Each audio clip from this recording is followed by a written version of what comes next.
Hey everybody, welcome back. We're going to talk about Yashahime episode 4. And like I said, sort of in my other episode reviews, if you haven't seen it yet, please check out the episode. I don't think a lot of people are going to be watching this without having seen it. I'm not going to cover every single thing that happened, give a whole summary of it. I'm going to talk about kind of what I liked from this episode, and some sort of things that I thought were interesting. If you like what I'm doing here, please consider hitting that subscribe button and the notification bell and all those things that everybody always tells you to hit. And I do have a Patreon if you want to help out the channel that way. Thank you to everybody that supports me on there already. You guys are amazing. But yeah, so Yashahime episode 4. Um, this was, I think, one of the better episodes that we've had so far.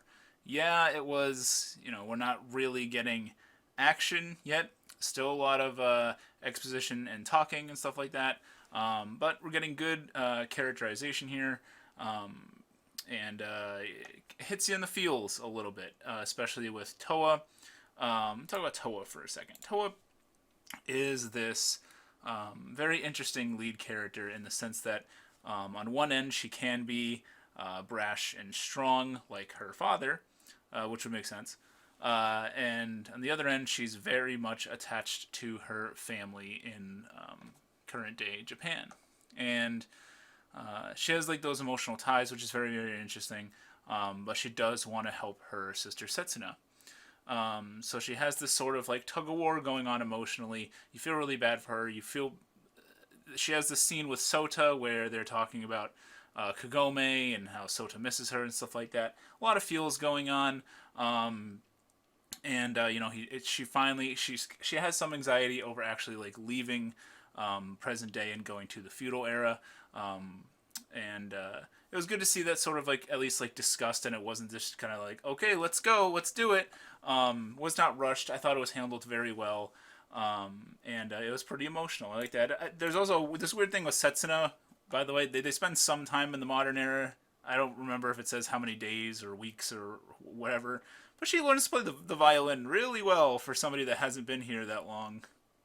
Kind of weird. Setsuna's cool, I guess, or whatever, but she learns it really fast. I think this was just to push some cool music by Kaoru Wada, which is always a good thing. Kaoru Wada is a great composer. And yeah, this is an interesting scene where we see that Setsuna can learn things very, very fast. She's called like a prodigy by Sota's wife, who's trying to teach her violin and stuff like that. That was pretty interesting. Muraha is also like racking up, using Sota's credit card a whole bunch and charging a whole bunch of stuff. And it's funny. It's technically his niece and everything. So that's pretty funny. But we use the pearls to get back to the feudal era, sort of like with taunting the root head guy. And I want to get to like what the big part of that is. Like, I mean, yeah, it's you had to establish a way of how we're going to get there, but we have this. We have kind of the elephant in the room, I guess, of Kikyo being like I've said, she's not like one of my favorite characters in the franchise or anything. But this Kikyo, not Kikyo, I kind of have a theory on this. I'm saying it. She states that this is just sort of a manifestation that she's taking, the form that she's taking. It's like the spirit like of the tree, from what I understand.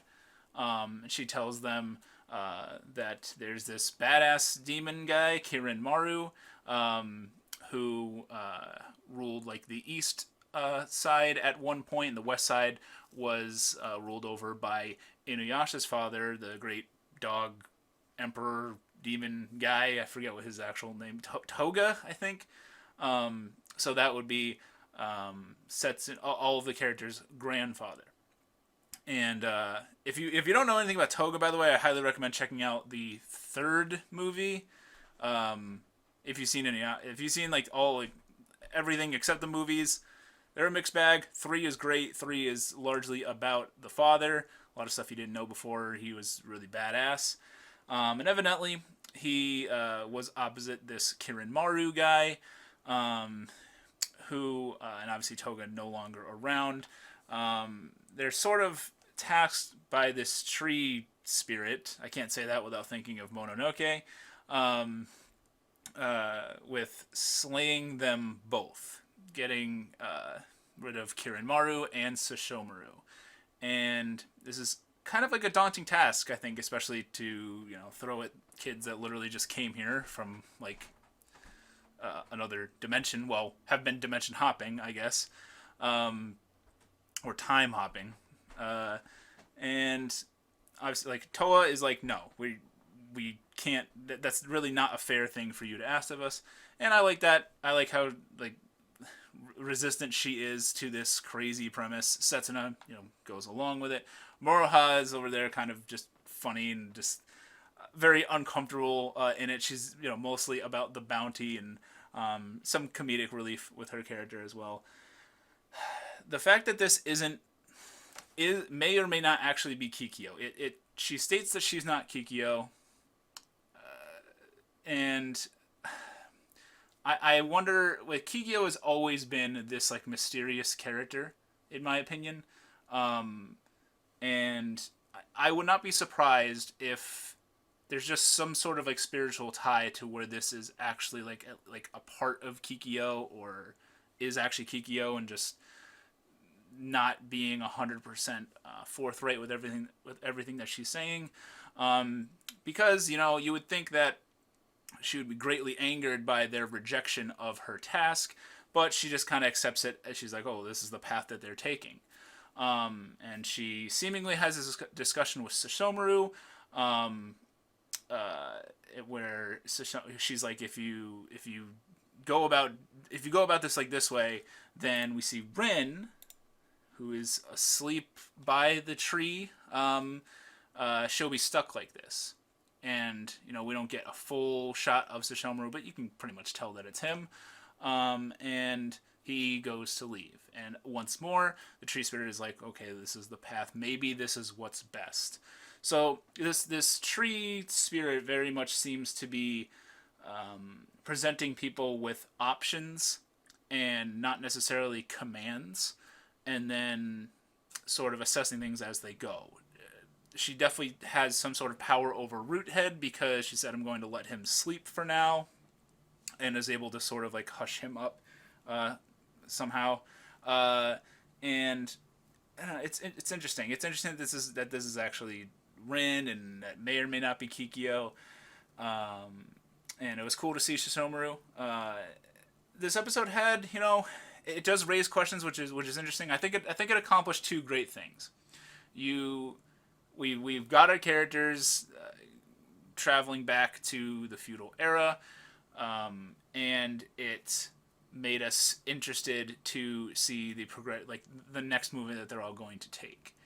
And at the same time, I'll add a third thing in there, that it added some real emotional depth to these characters, and like that. Just the Sota and Toa relationship is very, very nice.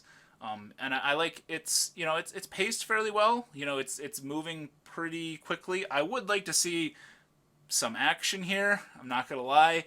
It's been a lot of sitting around and talking. We do get a little bit of action with the Roothead guy and each character doing a different, like, attack. That was cool. I want more of that. So this episode had a little bit of pretty much everything. So I think it's probably like one of, if not the best episodes that's aired so far this season. Yeah, what did you guys think of this week's episode? I thought it was pretty good. Can't wait for next week. But yeah, let me know in the comments what you guys think about the tree and the Kikyo spirit and Rin and Sesshomaru going on. Tell me who's your favorite of the three main characters so far, because I like Muraha a lot. I think she's funny. She reminds me a lot of her father from the original series, which makes sense. And which is funny because I kind of thought that Inuyasha in the original was fairly annoying some of the time. I think it's the fact that she's like this kid bounty hunter, which is pretty badass and cool. But I'm liking Toa a lot more with each episode. Setsuna is okay. I guess she hasn't really done anything that really like pissed me off. But yeah, I guess she's cool. I guess she has some cool attacks and stuff. But yeah, let me know who is your favorite. Thank you so much for watching. It really means a lot to me. My name is Miasma, and I'll see you next time.